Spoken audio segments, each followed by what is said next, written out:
beginning was we meet with the client, and the client proceeds to tell us that he has a bunch of antique, beautiful museum pieces that he has collected over years and years and years of being a huge Edison fan. We then figured out that he had so many that we were not going to be able to move everything. So we went inside, we took dimensions, pictures, everything that you can think of that involved giving us the idea of the girth of the piece so that we can figure out where the spacing would be, how it would be sat, things like that. We went through that list, we picked our favorites, we sent that list to the architect.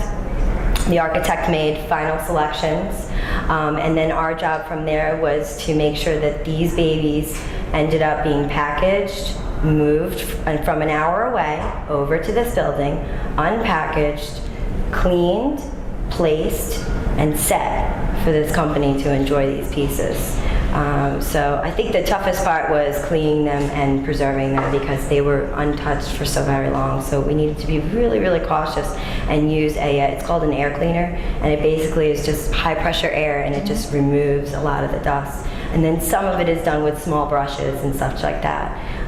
If a piece is missing or it's not looking like it fits right, we try not to touch it. We just try to place it, and the idea is to not change the amount of the piece at all, to keep it the same. So the challenge was, how do you get $30,000 worth of art over here and do it correctly? So it went really well.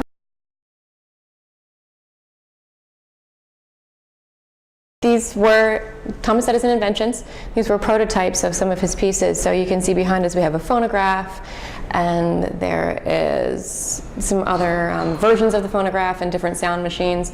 Out in the other hallway we have, obviously he invented the Edison bulb, which is why we call it the Edison bulb. So different versions of lamps and all of many of his different, because he was involved in so many different aspects. It wasn't just sound or light. He was very all-encompassing. So the collection really reflects a little bit of each of those industries that he was in. We have we have a picture, a video camera. Yeah. Mm-hmm.